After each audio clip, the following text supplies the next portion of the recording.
From the opinion pages of the Wall Street Journal, this is Potomac Watch. The Senate confirms another appeals court judge appointed by President Biden as President Trump names a few new members to his cabinet. Welcome, I'm Kyle Peterson with the Wall Street Journal.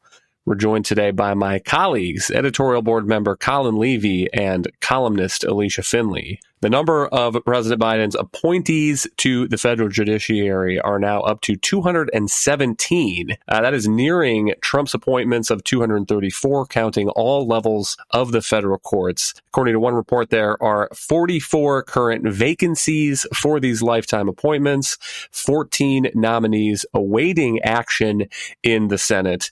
And the Democrats are intending to make the most of the lame duck session now after the election to try to get some of them through. Let's listen to Chuck Schumer on Monday arguing as much on the Senate floor. The Senate will focus this week on confirming more of President Biden's judicial nominees.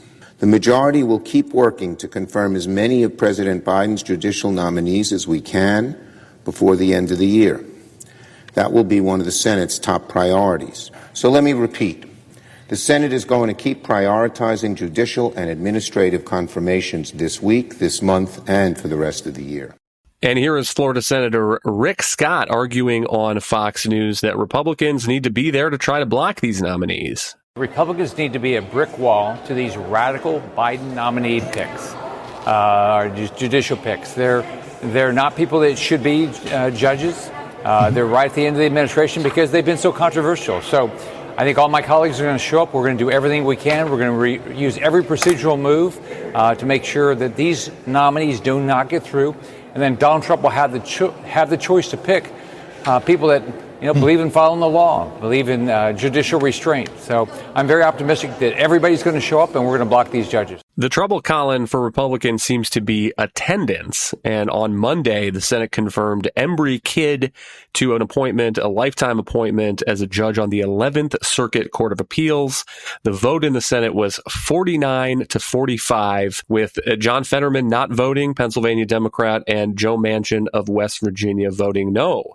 So, Colin, the question is, where were all these Republicans who could have been there and potentially blocked that appointment? Yeah, Kyle. I mean, I think they should have been there. And I think there's a general anger here among legal conservatives that, it's really sort of seems like a lack of seriousness with which the Senate Republicans have taken their role during this lame duck session in potentially blocking some of these problematic judicial nominees. There have been several instances in the last year where the nominees made it through because the Republican senators didn't show up for the votes. And as you know, these are lifetime appointments and these are close votes. The vote this week was particularly obnoxious, I think. It was really a great example because you had a situation where Embry Kidd had a lot of detractors, nominee to the 11th Circuit, and there were a lot of reasons to oppose his nomination. I think this is just a case where, especially with an appeals court nominee, these are rare and special seats on the federal bench. And as you said, you had Joe Manchin voting no, and the vote was so close at 49-45. So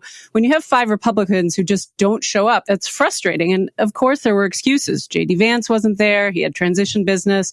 Marco Rubio wasn't there. I'm sure he has a lot of stuff going on, too. Steve Daines tweeted that he was stuck in bad weather at the Bozeman airport. Stuff happens, but these nominations are extremely important and they should be priorities. Nobody should be cutting it close to get there.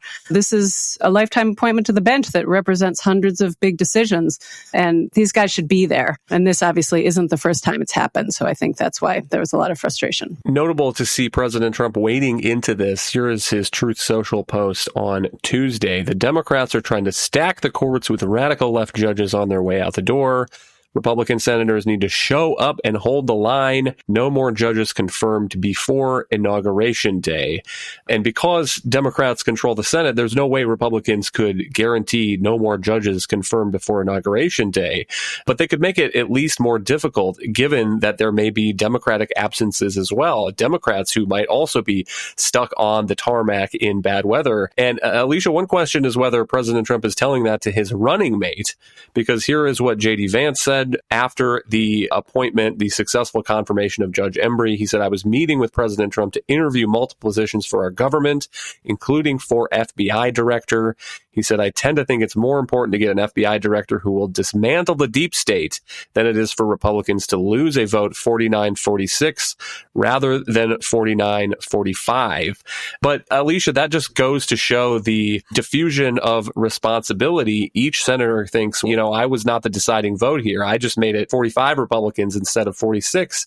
They have to get together as a party, as a Republican caucus, and all commit to being there, it seems like. Otherwise, all these other nominations that are waiting to take off on the tarmac will have a little trouble here in the lame duck session. Right. And everyone's going to have their own excuse or could come up their own excuse. Oh, maybe I've got COVID or something. I don't want to show up. I don't want to travel for these votes. And if Democrats merely hold together, for the most part, they can pass all these nominees. Now, they're not always holding the line on some of these nominees. You've seen dissent from Kirsten Sinema, Joe Manchin, Jackie Rosen. So all these nominees are not universally supported by Democrats. So if all Republicans were to actually show up, you could actually block them. Now, one reason why this is really important is because a lot of the Donald Trump's deregulations are going to be challenged in the circuit courts.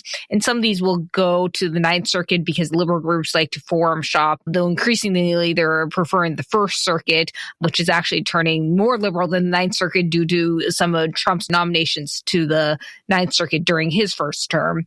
But some actually rules or deregulations are actually, if there are multiple challenges to them filed in different circuits around the country, one circuit is randomly chosen. And so those challenges could go to any of these circuits, Sixth Circuit, Third Circuit, First Circuit, where Biden nominees are pending. And, one judge sitting on a panel could make the difference. Now, because it's important to also note, a lot of these rules and regulations do not go to the Supreme Court. Some of them during the Biden administration did. The most actually contentious ones, the student loan forgiveness, the CD eviction moratorium. But most of the rules, and conversely, the deregulations are actually decided at the appellate level. So it's really important to block these liberal judges who get lifetime appointments from serving on the circuit courts. That's a key point because the Supreme Court's docket is not very large, something like 60 or 70 cases a year. So in many of these cases, the appeals judges have the final say. And remember, these are lifetime appointments. So a judge that gets approved, that Republicans disagree with that judicial philosophy, think that judge is going to be a progressive activist on the bench, there could be dozens or hundreds of bad decisions in their view that are going to come down in the years because these appointments have gotten through. And Colin, correct me if I'm wrong, but there are a handful of others that have already passed the Judiciary Committee, at least, for all intents and purposes, waiting for floor votes in the Senate. And Joe Manchin can be a wild card on some of these things. I know in the past he said that he is not going to support any more Biden judicial nominees if they do not have the support of at least one Republican. He wants them to pass on a bipartisan basis. I don't know if he will hold to that in the lame duck. But to Alicia's point, there are also other Democrats who have expressed some dissent on some of these nominees. One of them is Adil Mangi. He is being nominated to the Third U.S. Circuit Court of Appeals. He's received a lot of criticism for ties to groups that have supported defund the police movement, for example. Here's a statement in March from Nevada's Democratic Senator Catherine Cortez Masto, focusing on one of these affiliations. She says, this organization has sponsored a fellowship in the name of Kathy Boudin, a member of the domestic terrorist organization Weather Underground, advocated for the release of individuals convicted of killing police officers. I cannot support this nominee. So, Colin, to that point, who are these other nominees waiting in the wings? And is there a real prospect that if Republican senators can get to Washington, get in the Senate chamber, that they can hold up some of these nominations and potentially block them? And if we get to January 20th then and the inauguration comes around, then those open seats will be inherited by President Trump and he'll get to fill them with his own choices. No, that's right, Colin. I think Adil Mangi is, the nominee to the Third Circuit is a great example to talk about. His defenders are trying to say that the opposition opposition to him is some kind of byproduct of Islamophobia. But that's honestly just silly. The reasons to oppose his nomination, as you were just saying, have nothing to do with his religion and everything to do with the fact that he aligned himself with a lot of the very progressive fringe rhetoric. You know, he donated to a defund the police group and to that other group that pushed for the release of prisoners who killed law enforcement officers. So you have a pretty substantial potpourri of law enforcement organizations that opposed his confirmation. And these are just core progressive issues that these judges are pushing. So I think he's a great illustration, because the problem with these nominees is that they are fundamentally results-oriented judges. These aren't folks who are going to call balls and strikes. They're interested in using the judicial system as a tool to advance progressive policies. But I also wanted to loop back a little bit on what Alicia was saying about the importance of these appeals courts, because so few cases actually do get decided at the Supreme Court. Biden's nominees to these circuit courts are often covering red states. And a lot of the cases that are working their way up through those circuits are going to be ended up being decided by very progressive judges. In September, we had Judge Kevin Gafford-Ritz, who was confirmed to the Sixth Circuit Court of Appeals, despite the fact that there was a very contentious confirmation battle there, and in a very close vote, 48 to 46. Kyrsten Sinema voted against that nominee, and he got through because, again, a bunch of Republican senators weren't there. And, another one that's going to be coming up soon will be this nominee, Ryan Park, who's pending in the Fourth Circuit, and he's also known for a real strain of progressive activism. He was the one who was arguing in favor of race preferences in the Students for Fair Admissions versus University of North Carolina case before the Supreme Court. And he also tends to see the law as something to be bent in the service of a political agenda. So there's still a lot to do here. And I think, I hope that the Republican senators will be showing up for these important votes. Hang tight. We'll be right back in a moment.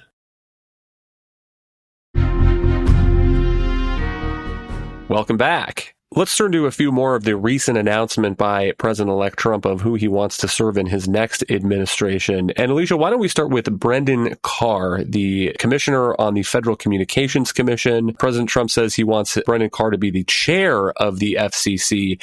What does Brendan Carr want to accomplish with that role? And why is the left so opposed to his nomination? Well, I'd say the left is really opposed to his nomination is because he's been so vehemently opposed to their own regulations and excessive regulations at the FCC. Now, this is typically a sleepy agency that doesn't draw much attention until the Obama administration tried to jam through their net neutrality rule that would have reclassified internet broadband providers as essentially utilities that could be regulated by the FCC. Now, providers are actually not, and to the extent that utilities are regulated, they're actually more regulated by the states. But in any case, this was a terribly controversial rule that Ajit Pai, the FCC chairman under Trump, rolled back, which then inflamed the left. And then Jessica Rosenworcel, the Biden FCC chairwoman, came in and reinstated it, and then even actually kind of went further because she also tacked on this new digital equity rule that would allow the FCC to micromanage the build-out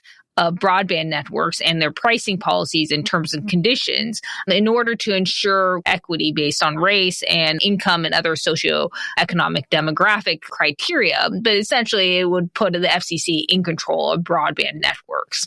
Now, Carr has pledged to roll back these rules. A net neutrality rule has actually been blocked by the courts. What he also wants to do is basically return the FCC to its original core mission, which is to promote broadband or other access. And this would include freeing up more spectrum so that broadband providers can improve their networks. That was actually a very low priority under Ms. Rosenworcel. And actually, Obama's FCC did a much better job, and they actually held some auctions, and so did the Trump FCC under Ajit Pai. And freeing up this government spectrum for broadband providers, and not just government spectrum, but other spectrum, would allow the government to, one, raise more revenues, and two, it would basically improve and expand 5G networks. Carr has also pushed for streamlining permitting for 5G. He did that under Donald Trump, and he wants to do that more for broadband fixed wired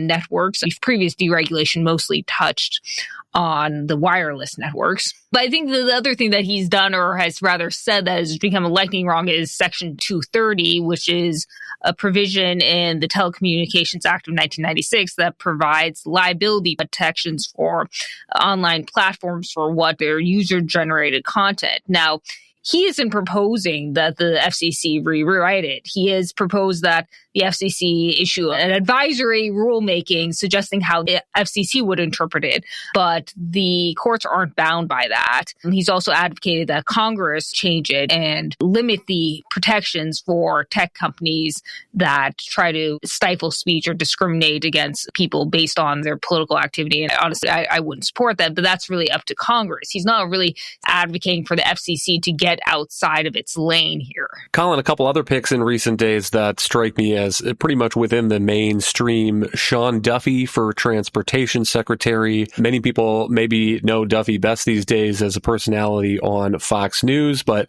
served 5 terms in the House. It seems to me he has as much Transportation Department experience as Pete Buttigieg did when he was installed at the Transportation Department. And then Linda McMahon as Education Secretary. Here's the part of the statement from President Trump on Truth Social, where many of these announcements are being made. He says that Linda McMahon believes in school choice. As Secretary of Education, she will fight tirelessly to expand choice to every state in America.